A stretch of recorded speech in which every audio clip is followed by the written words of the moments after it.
Entonces vamos a empezar. Entonces, los contenidos de hoy, vamos a hablar un poco sobre anatomía, luego la clasificación de la redacción de la cavidad oftálmica y por último, acerca del tratamiento. Entonces, de anatomía, la verdad es que tampoco va a ser muy profundo, pero sí vamos a tomar partes de la anatomía de la órbita durante la charla.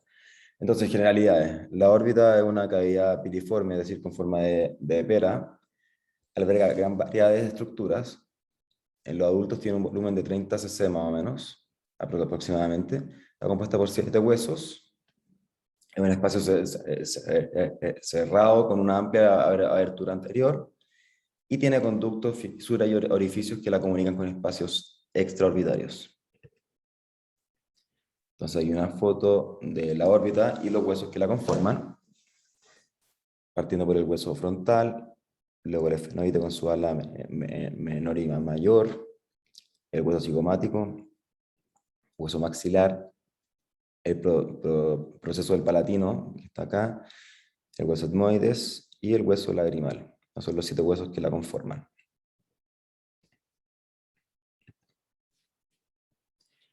La órbita tiene una abertura de ancho, un ancho de abertura de 40 milímetros aproximadamente, y una altura de abertura de 35 milímetros.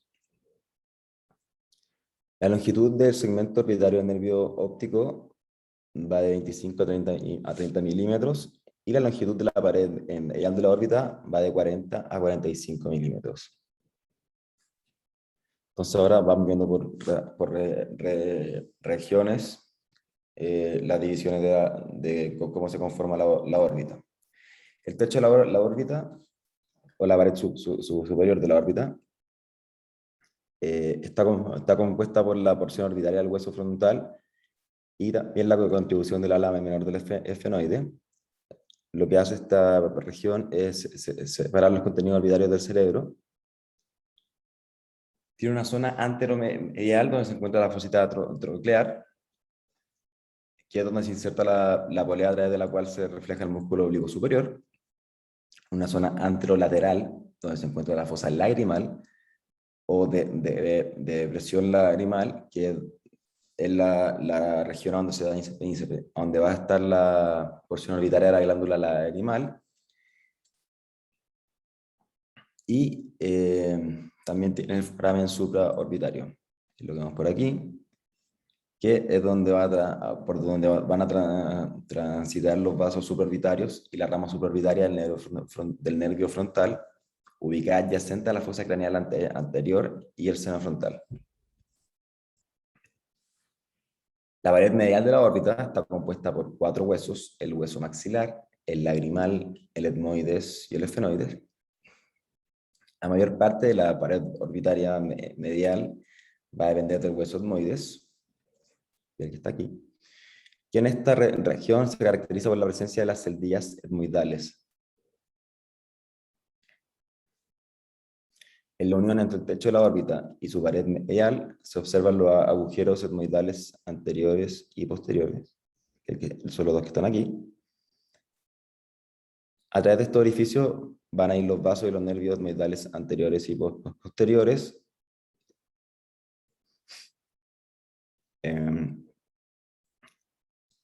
Anterior al hueso etmoides, o sea aquí, se encuentra el pequeño hueso lagrimal.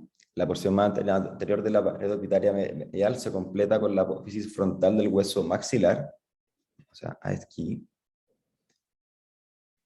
Y estos dos huesos participan en la formación del surco lagrimal, que va a alojar al saco lagrimal y se encuentra limitado por la cresta lagrimal posterior, que es del hueso lagrimal, y la cresta lagrimal anterior, que es del hueso maxilar.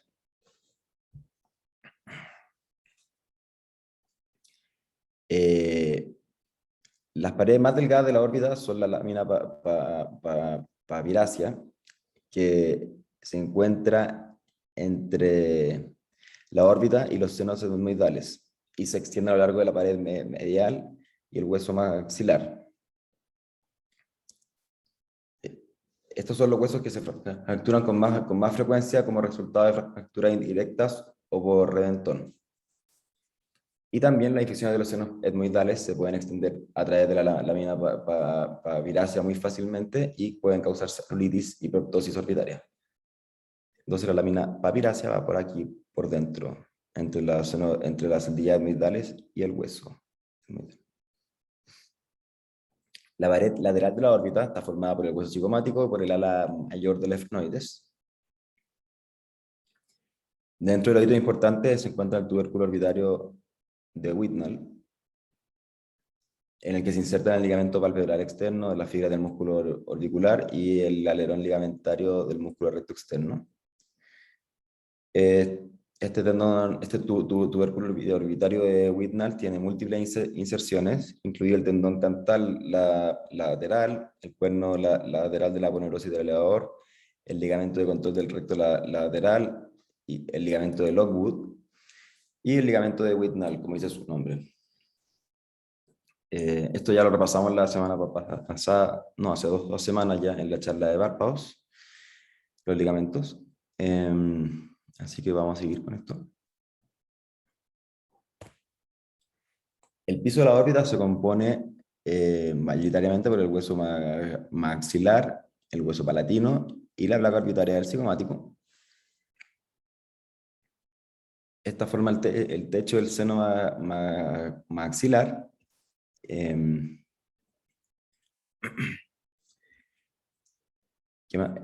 Lo otro importante es que es la más corta de las paredes de la órbita. Ya, aquí no termina en el ápice orbitario, sino que termina antes en la fosa esférico-palatina, como se puede ver aquí. Y tiene otro hito importante que es el surco infraorbitario y el canal infraorbitario, por lo cual van a transitar la arteria infraorbitaria y la división maxilar del nervio trigémino. Entonces, la fisura orbitaria superior, que es esta de aquí, que se forma entre los 7 huesos, esta de aquí, va a separar el ala mayor y menor del hueso efenoides, y por ahí van a transitar los nervios craneales tercero, cuarto y sexto, la primera división del trigémino, o sea, la rama oftálmica, y fibras nerviosas simpáticas.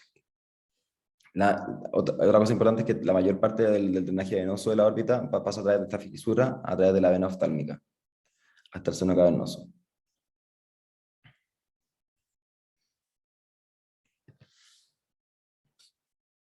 El vértice de la órbita es la porción medial de la fisura orbitaria superior, como se ve en este círculo rojo encerrado.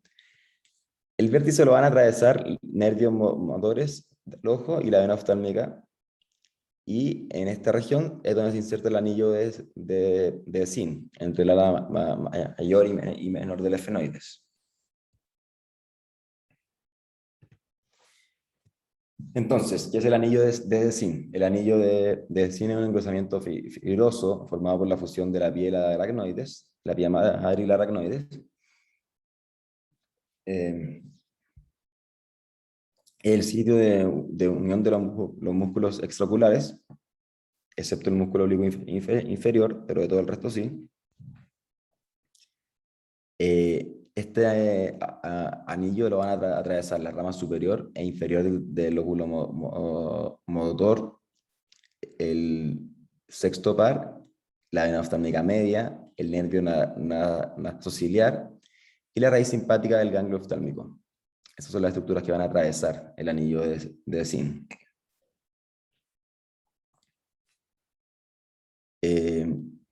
También el anillo de Zinn va a albergar el agujero óptico, que se ve más arriba acá, que no forma parte de la fisura orbitaria superior, pero que igual va a estar insertado en el anillo de Zinn, y por este agujero va a transitar el nervio óptico y la arteria oftálmica. Y por fuera del anillo de Zinn, por la parte más estrecha de la mandíbula esfenoidal, entran a la órbita los nervios lagrimal, frontal, el cuarto par, la vena oftálmica superior e inferior y ramas de la arteria meningia media, que se pueden ver aquí. Entonces, el nervio lagrimal, el frontal, el troclear, la vena oftálmica superior, la vena oftálmica inferior, que quedan por fuera del anillo de zinc. La fisura orbitaria inferior está delimitada por los huesos esfenoidal, maxilar y palatino, y se encuentra entre la pared orbitaria lateral y el piso orbitario. Lo cruzan el nervio cigomático, que es una rama del nervio maxilar, el nervio infraorbitario, que también es una rama del nervio maxilar, y ramas de la vena oftálmica inferior. El nervio maxilar, al entrar en la fisura orbitaria inferior, va a desprender su rama cigomática y luego se va a convertir en el nervio infraorbitario. El nervio infraorbitario es el nervio encargado de dar la sensibilidad del párpado inferior, la mejilla, el labio superior, dientes y encías superiores, como se ve en esta imagen que viene a continuación. Entonces, por aquí sale el nervio infraorbitario y va a irrigar lo que es párpado inferior, mejilla, labio superior, dientes y encías superiores. Y esa es una rama del nervio maxilar. El conducto óptico, ya hablamos de él, es una abertura redondeada en el vértice de la pirámide orbitaria, limitado internamente por el etmoides y el ala menor del esfenoides, y por él va a discurrir en su interior el nervio óptico y la arteria oftálmica.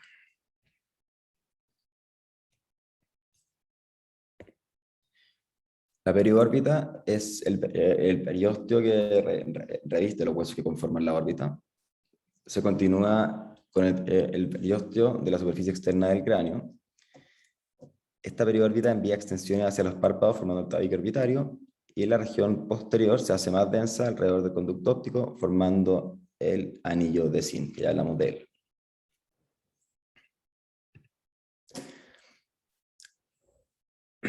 Ahora, la grasa orbitaria, los espacios entre las estructuras principales de la órbita están ocupados por grasa, sobre todo en la región del nervio óptico y el cono de músculo circundante. La grasa también se encuentra entre los músculos y el periósteo y está limitada anteriormente por el tabique orbitario. En conjunto, la grasa ayuda a estabilizar la posición del globo ocular y también forma una cuenca dentro de la cual el ojo puede girar. El espacio hexagonal consiste principalmente en la grasa orbitaria encerrada dentro de la periórbita. El espacio intraconal se encuentra dentro de la fascia de los músculos extraoculares. Y este va a contener a los músculos, va a contener a la grasa retrovulvar, el nervio óptico y la arteria oftálmica.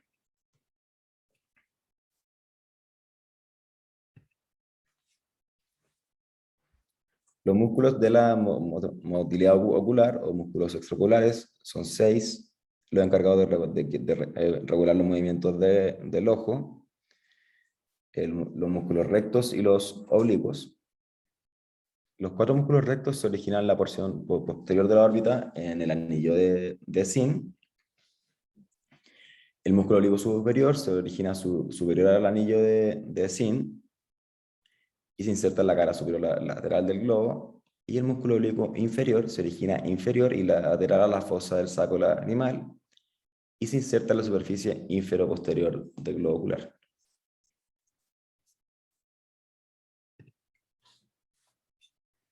La inervación motora de la órbita, el nervio oculomotor, va a penetrar en la órbita en 2 ramas, la rama superior e inferior. La rama superior va a inervar el músculo recto superior, el elevador del párpado superior, y la rama inferior va a inervar el músculo recto inferior, recto medio y oblicuo inferior.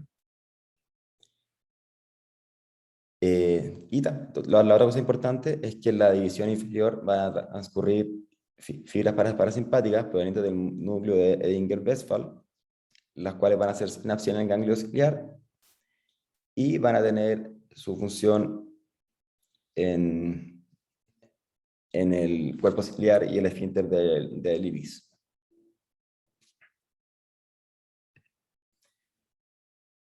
El cuarto par craneal va a penetrar en el espacio extracoronal a través de la fisura orbitaria superior sobre el anillo de Zinc. Recordar que ese no pasa por el anillo de Zinc. Penetra en el tercio superior de la órbita para inervar el oblicuo superior. Y la inervación es contra la lateral al núcleo. O sea, va a inervar el músculo que está contra la lateral a su núcleo.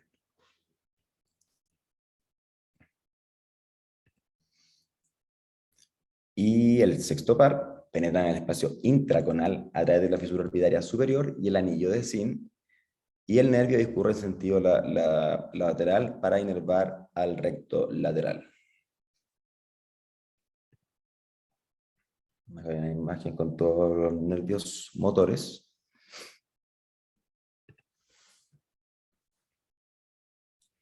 La inervación sensorial de la órbita va a proceder principalmente de la adición oftálmica del nervio trigémino.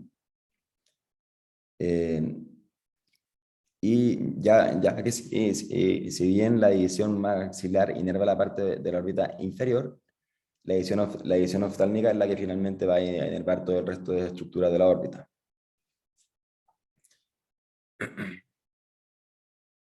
La división oftálmica se separa en diferentes ramas en el seno cavernoso después de pasar por la fisura orbitaria superior. Y va a dar, por ejemplo, la rama lagrimal, nasociliar, frontal, supraorbitaria, supratroclear. Y aquí vemos la división maxilar, que es la que va a inervar la porción inferior de la órbita.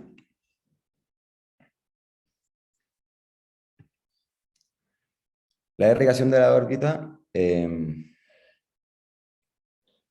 va a depender de la rama de la arteria oftálmica, quien va a dar las distintas ramas, por ejemplo, la arteria lagrimal, la arteria central de la retina, las arterias posteriores largas y cortas, las arterias musculares, la arteria supraorbitaria, las arterias etmoidales anteriores y posteriores, y las arterias palpebrales mediales. Dentro de la importante en el tema de hoy, es decir, en la órbita, están las arterias palpebrales mediales, que son ramas de pequeño tamaño que van a irrigar la zona medial de los párpados superior e inferior, la arteria dorsal de la nariz, que va a irrigar la superficie superior de la nariz, y la arteria supratroclear, que va a abandonar la órbita junto al nervio supratroclear e irriga la frente durante su recorrido en dirección superior. Bueno, esto es lo que ya les comenté. Entonces aquí están las arterias palpebrales mediales.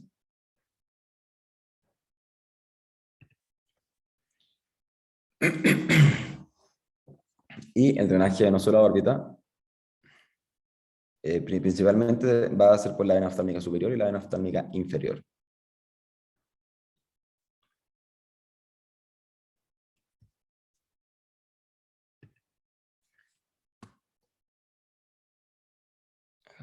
Bueno, entonces ahora, yéndonos al tema que nos convoca hoy, vamos a hablar sobre la retracción de la cavidad anoftálmica. Bueno, una cavidad anoftálmica ideal debiese ser la cavidad en la cual el implante esté bien enterrado, bien cubierto y colocado en el centro, con un volumen adecuado, fabricado en un material bioinerte y que transmite la motilidad del implante a la prótesis subyacente. Una cavidad es ideal también una cavidad oftálmica si estuviese revestida por una conjuntiva sana y tuviera los fornix profundos para que de esta forma puedan retener bien la prótesis. Una cavidad ideal también es la cavidad que tiene posición, apariencia y tono normal de párpados y pestañas. Una cavidad que tenga un pliegue palpebral superior simétrico. Y una cavidad que el paciente pueda alojar su prótesis de forma cómoda y que a la vista sea parecido el globo ocular contra la lateral con la prótesis. Entonces, siempre que estamos ante un paciente que requiere la extracción del globo ocular, debemos entender la necesidad de su posterior rehabilitación, que a veces se dificulta por el desarrollo de la retracción. Esta retracción se presenta por un desequilibrio espacial en la órbita, secundario a pérdida de volumen, contracción de los músculos extraoculares, movilización de tejidos y grasa orbitaria, alteración en superficie posterior, reducción en la motilidad, alteración del flujo lagrimal. También puede ser por un proceso irritativo crónico subconjuntival en Fornix, ya sea por una adaptación inadecuada de prótesis ocular o un mal uso de esta misma. Y también puede ser por una técnica quirúrgica inadecuada. Por ejemplo, por no colocación de implante primario, por manipulación excesiva de tejidos, por un cierre quirúrgico inadecuado y por no colocación de conformador en postoperatorio. Entonces, como pueden ver, las causas de retracción de la cavidad anaftálmica son muchas y cada una puede tener su contribución a que se produzca este proceso. Entonces, la forma de prevenir la retracción de la cavidad anaftálmica, por ejemplo, durante la cirugía de enucleación, evisceración o trauma orbitario, hay que intentar preservar lo máximo que se pueda de tejido, sobre todo la conjuntiva, minimizar lo más posible la disección de los fornix, limitar la cauterización, restaurar la posición anatómica de los tejidos y, muy importante, y lo repiten bastante, es el uso de conformador en el postoperatorio.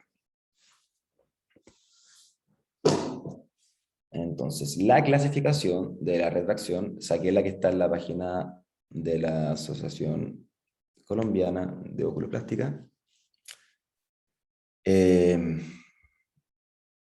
La clasificación de la retracción se da por grupos y por grados. Vamos a ir viendo cada una por separado. Esta clasificación se hizo para orientar el manejo de forma reconstructiva. Entonces, el grupo A corresponde al ojo inestético. Su manejo es conservador en la mayoría de los casos.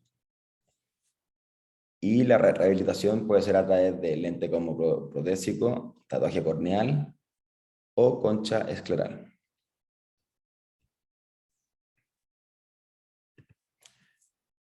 El grupo B es el grupo eviscerado con implante primario. Se caracterizan por su rehabilitación ideal con volumen y tienen motilidad, superficie posterior y fondos de saco amplios. No limpios, amplios. No sé por qué use limpios.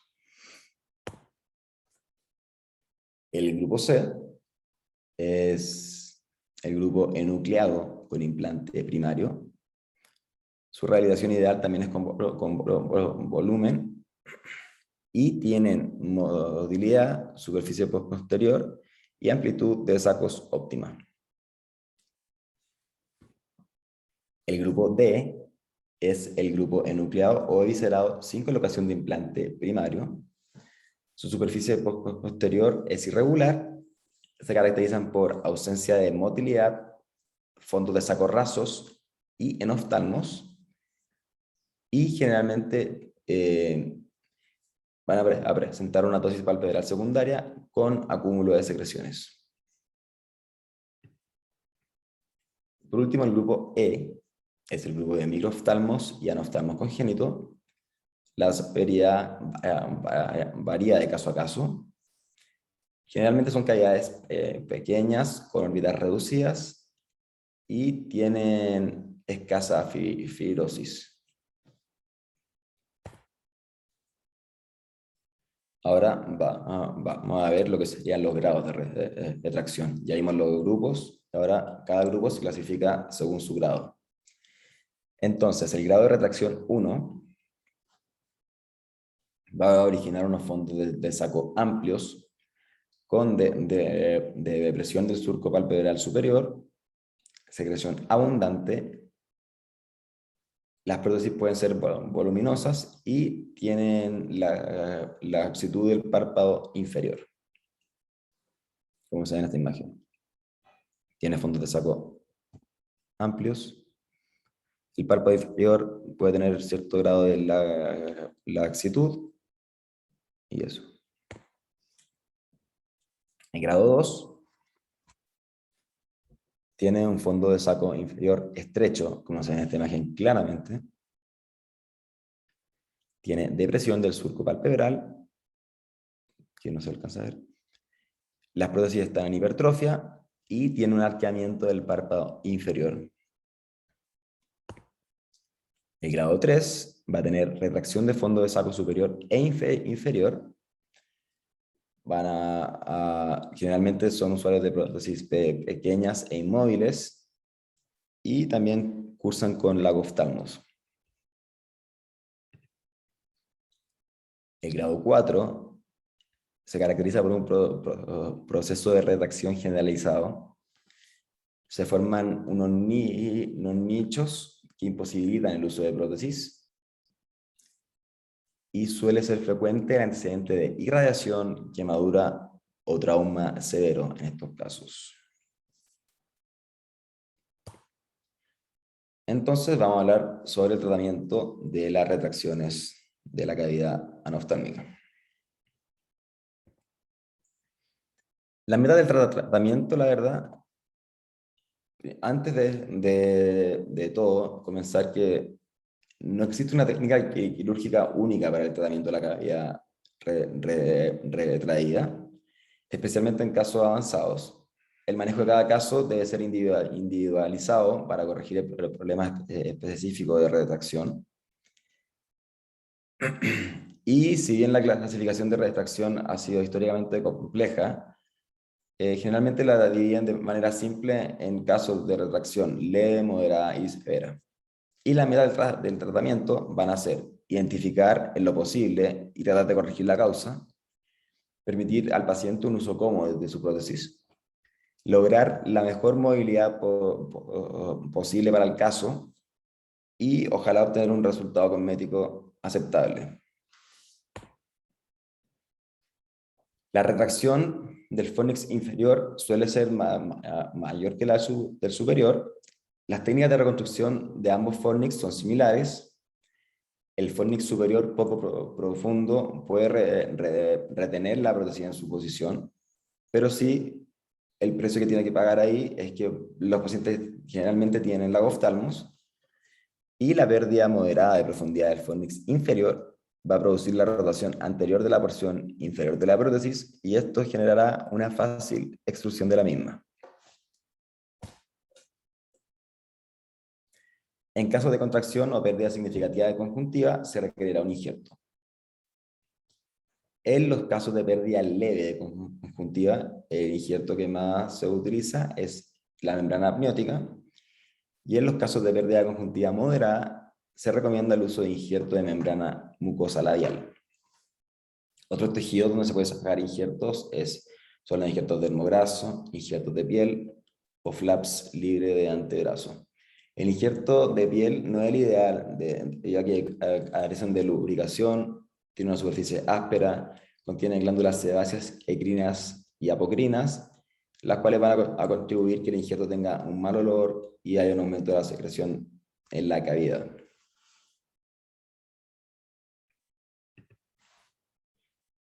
El injerto de membrana amniótica. La membrana amniótica tiene múltiples usos en la reconstrucción conjuntival. Se ha utilizado, por ejemplo, en casos de quemaduras químicas, escisión de pterigion, liberación de simbléfaron, reconstitución de fondos de saco y también en casos de implantes orbitales expuestos. La membrana amniótica es un injerto de sustrato, en contraste con la mucosa oral, que se considera un injerto sustituto. Los injertos de sustrato requieren de células epiteliales conjuntivales sanas para diferenciarse y multiplicarse sobre la superficie de la membrana amniótica. A diferencia de los injertos de sustitutos, que son injertos de reemplazo que proporcionan ya las células epiteliales. Los injertos de sustrato van a requerir un lecho vascular subyacente para abastecerlos. La función finalmente de la membrana amniótica no es proporcional a las células epiteliales, como ya les dije, sino que lo que hacen ellas es promover la migración de las células epiteliales conjuntivales adyacentes sobre la superficie del injerto de membrana amniótica. Las ventajas del uso de membrana amniótica es su disponibilidad, la falta de morbilidad del sitio donante y que también tienen una actividad antifibroblástica. Distintos estudios han comparado el resultado de uso de membrana amniótica versus uso de membrana mucosa labial y los resultados han sido muy parecidos entre ambos grupos. Lo que sí es verdad es que se necesitan más estudios para determinar la cantidad exacta de conjuntiva receptora que es adecuada o para la membrana amniótica o para la mucosa labial. El injerto de mucosa labial tiene como ventaja que es de fácil obtención, es un tejido similar a la conjuntiva, por lo tanto es compatible, es flexible y maleable, es un tejido limpio, libre de olor, se integra y vasculariza fácilmente y está indicado en los casos que haya que ampliar los fornix.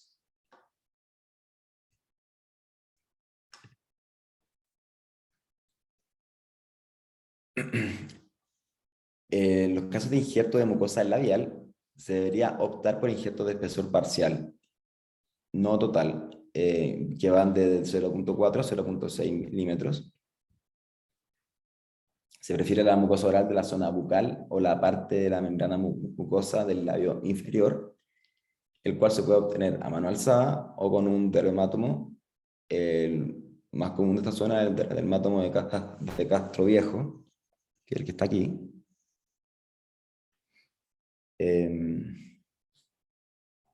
Como les dije, debe ser el tejido obtenido debe ser entre un 40 y 50% más grande que el defecto anticipado. Y los injertos de mucosa se deben asegurar a la conjuntiva receptora mediante suturas absorbibles. El injerto es ido luego de la colocación de un conformador grande para asegurar que el injerto, asegurar la vascularización del injerto.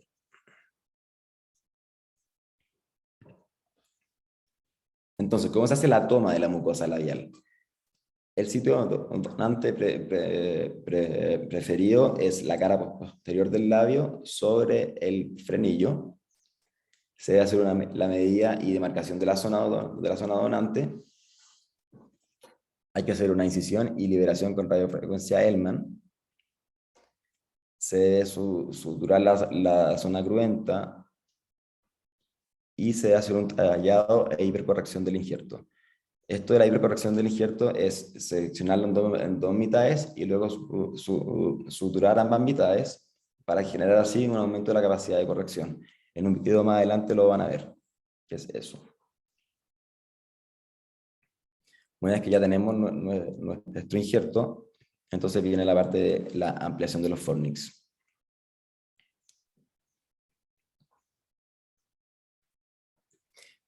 Para la ampliación de los fornix, el primer paso es la anestesia y preparación. Luego de eso, el paso 2 es con tijera y pinzas hacer una incisión horizontal en el área del fornix, que se extiende de la carúncula hasta el canto lateral. El tejido cicatricial se expone y se extirpa y se mide el defecto conjuntival que queda una vez que ya extirpamos el tejido cicatricial. El paso 3 es obtener el injerto con el dermátomo. Luego viene la parte de colocación y fijación del injerto sobre el defecto. Luego de eso, mediante 3 suturas que van desde el injerto al periósteo del borde orbitario.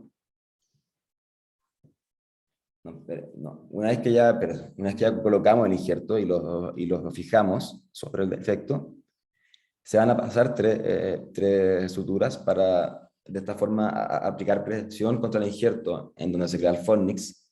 Cada aguja de esa sutura se pasa a través de una esponja, de una vía escleral, a través del injerto y a través del periósteo del borde orbitario inferior y luego se exterioriza a través de la piel. Que en las fotos va a quedar más claro cómo se hace eso. Luego viene la instalación del conformador y los puntos de tarsorrafia temporal. Los puntos de tarsorrafia se retiran aproximadamente entre 2 a 3 semanas. Y por último viene la parte de fabricación y adaptación de prótesis en aproximadamente 2 meses de postoperatorio. No sé si tengo la foto de la yo sé que la tengo. Acá está. Bueno, eso que les dije que van las 3 suturas que pasan por el reborde orbitario, luego el periósteo y se exponen a la piel con estos tubos de silicona en la piel para evitar daño de la piel, es lo que está explicado aquí. Estos finalmente van a hacer presión sobre el injerto y lo mantendrán en su lugar. Pero ahí me adelanté. Entonces ahora vamos al tema de la ampliación del fornix con injerto mucosa labial. Les tengo un video. Este video tiene una restricción. Mira en YouTube. ¿Sí?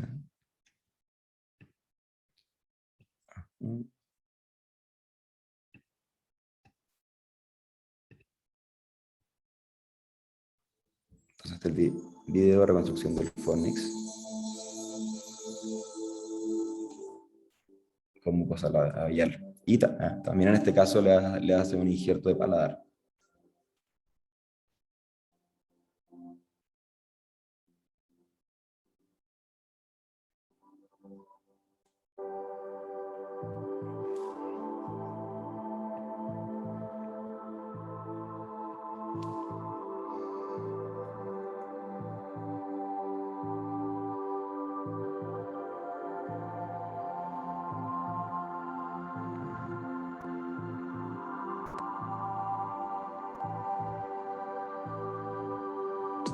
Ahora viene la parte de la toma del injerto de la mucosa labial. Ahí se marca, se diseca con el Hellman, se sutura la mucosa labial y ahora viene la parte de plegamiento y ampliación del injerto, que eso finalmente que lo cortan en 2 mitades y luego eso lo unen, las 2 mitades que quedaron, y así queda más amplio para la zona del fornix. Ahí está unido ya. Y ahí queda perfecto para la reconstrucción.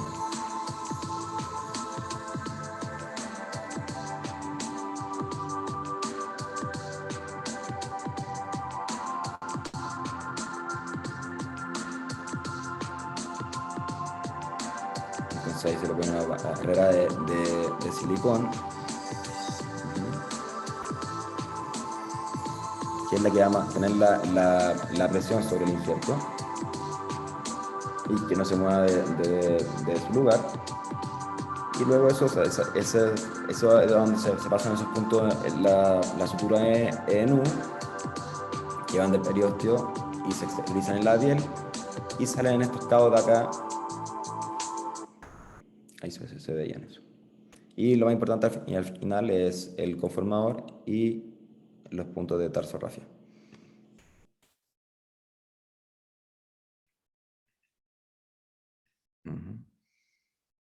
Bueno, no sé qué cosa aquí. Eso. El injerto dermograso es un injerto de fácil obtención, muy disponible. En los casos de injerto dermograso hay menor retracción del tejido en el postoperatorio.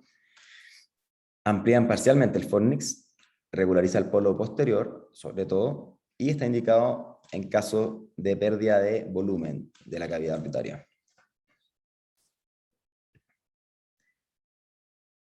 El injerto dermograsio como le dije, está indicado en la contracción moderada o de deficiencia de volumen de la cavidad orbitaria. Es un injerto libre, por lo que, al igual que el injerto de membrana amniótica, va a requerir de la conjuntiva receptora sana y de una cavidad vascularizada.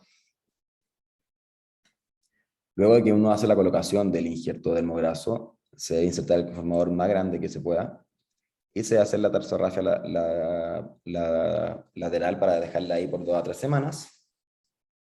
Y lo mismo que con el injerto de membrana amniótica, el epitelio conjuntival va a migrar sobre la superficie anterior del injerto y la idea es que se produzca esto, que lo epitelice completamente en su parte anterior.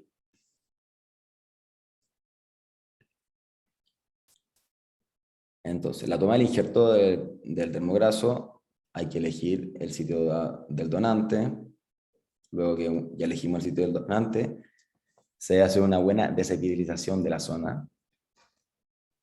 El injerto debe ser un 30% mayor que el volumen calculado. Se suturan los extremos y luego se introduce el borde inferior del dermograso mediante una pinza con garra a la cavidad anoftálmica. Importante es que el borde de la conjuntiva receptora se sobreponga a 3 milímetros sobre dermis para que ésta produzca la vascularización del injerto de dermograso. Y por último también se debe hacer la profundización del fornix con una banda de silicón fijada con sutura NU. Y ahí les dejo la referencia de la sutura que se usa, que en este caso son Bigril 5.0, referencia P3 cortante, más aguja viuda. Y por último, el conformador y la tarsorrafia temporal.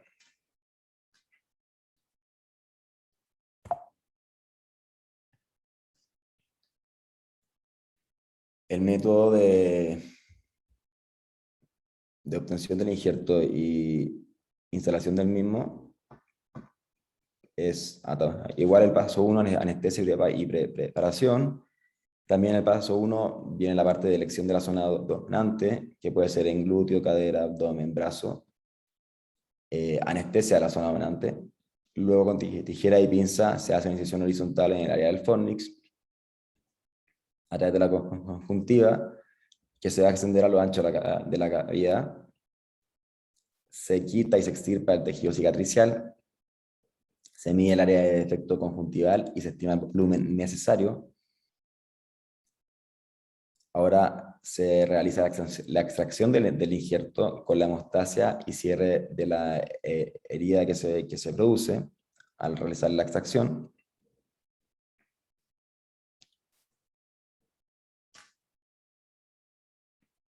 Se coloca el injerto en el defecto, se aseguran los bordes con suturas. Luego de eso viene la parte más importante, que es instalación del conformador, más tarsorrafia temporal por 2 a 3 semanas, y por último, la fabricación y adaptación de la prótesis en 2 meses. Acá hay un video de una instalación de un injerto de un dermograso, que lo vamos a ver ahora, del doctor Quintero también.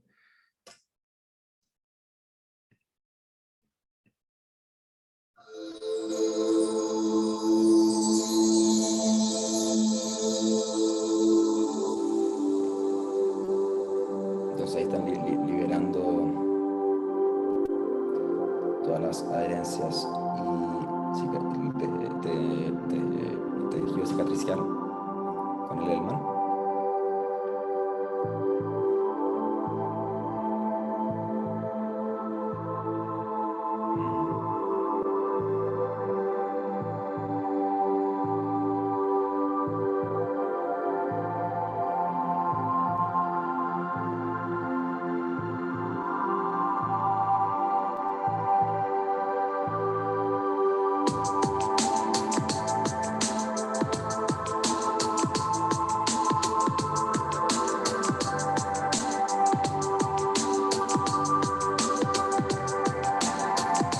Ahí se fija el injerto.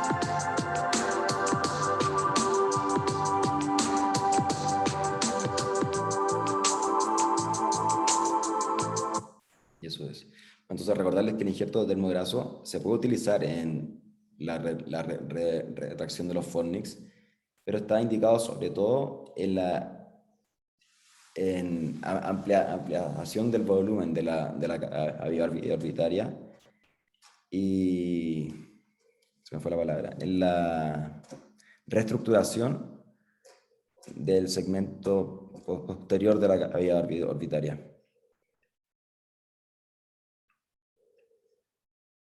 Y eso era todo lo que les traía por hoy. Gracias, Francisco. De nada. Bueno, preguntas. Preguntas. ¿Alguno tiene alguna pregunta, duda sobre la técnica?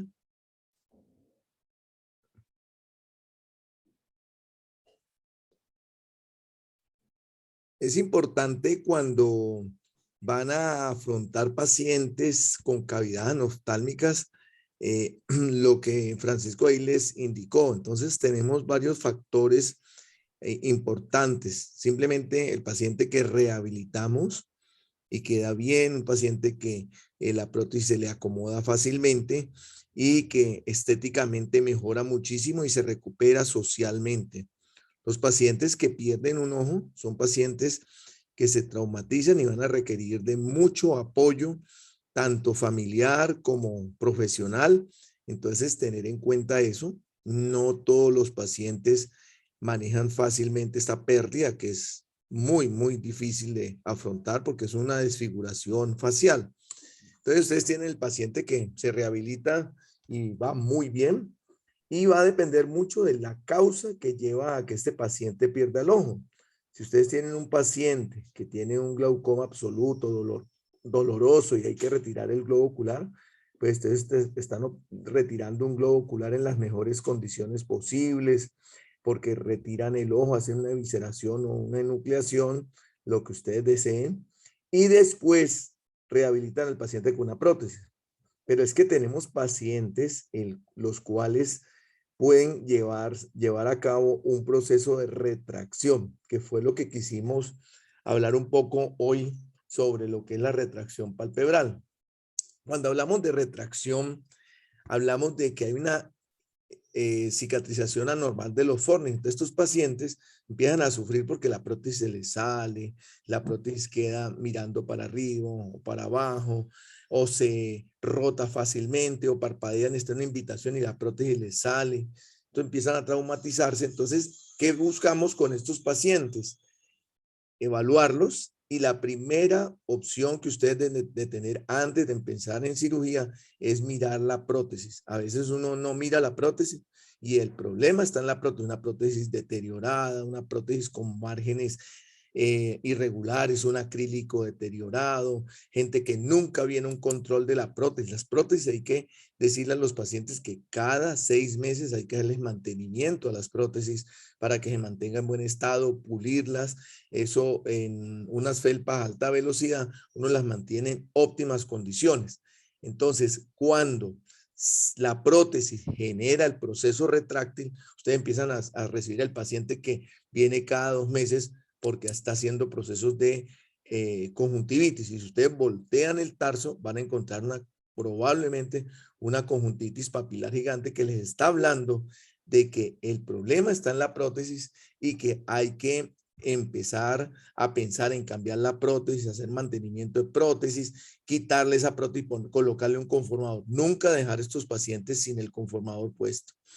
Entonces, ese paciente, si uno lo va dejando en el tiempo, termina a los 8 años, 7 años con una retracción de los fornix, porque se va contrayendo por el proceso inflamatorio. Pero tenemos el otro escenario, el paciente que tuvo un retinoblastoma en la infancia, fue irradiado, y estos pacientes al tiempo hacen un proceso retráctil, que son los pacientes más difíciles de manejar porque hay una zona vascular, son de difíciles manejos, porque uno pone un injerto de mucosa labial y se retrae, pone un dermograso y se retrae, porque no hay buena vascularización. Y tenemos también otro escenario, que es el paciente que llega con una herida por proyectil, una herida por arma blanca, son procesos inflamatorios agudos o una endoftalmitis muy severa. Entonces ustedes operan en caliente estos pacientes porque pues, el paciente hay que hacerle la evisceración, la enucleación. El paciente con una endoftalmitis que ustedes van cogiendo en los tejidos son friables y terminan colocando el implante más pequeño, que es el que cierra, entonces ya no ponen no de 18,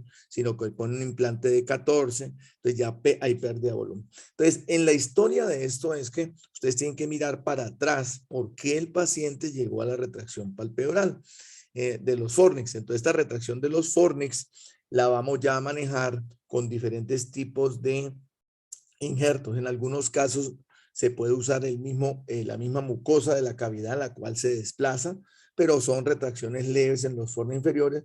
Pero cuando tenemos el panorama que nos mostró ahorita Francisco, donde hay una pérdida de volumen, donde hay retracción generalizada, pues hay que emplear todo este armamentario y ustedes tienen que llegar a cirugía sabiendo manejar un dermograso, saber manejar un injerto de mucosa labial, saber manejar un injerto de paladar duro, saber manejar un injerto de piel. Si hay membrana amniótica, pues en algunos pacientes puede estar indicado, pero entonces para que más o menos vayan como afianzándose para que cuando lleguen a este tipo de procedimientos ustedes no lleguen con el chip de que voy a hacer un dermograso. A veces no se puede hacer el dermograso.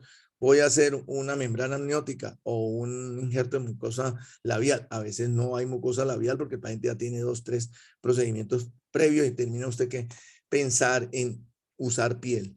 ¿Cuáles son los mejores injertos? Pues el mejor injerto es el de mucosa labial. No hay nada que hacer, es el mejor injerto de todos, pero va indicado a una ampliación de fondos de saco.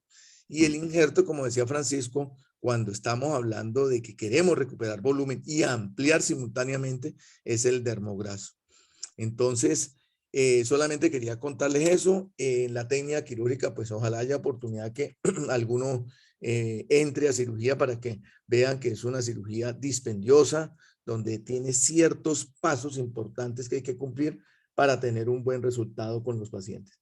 Y a los pacientes, pues, decirles que son cirugías reconstructivas, son cirugías difíciles, son cirugías con pronóstico reservado, pero a estos pacientes siempre hay que ofrecerles la oportunidad de que vuelvan a usar la prótesis. No se imaginan ustedes cómo un paciente que en todas partes le dicen que no hay nada por hacer y uno se ofrece a ayudarlo y en algún momento pues responde y logra usar una prótesis así sea pequeñita, cómo se siente y cómo su autoestima mejora.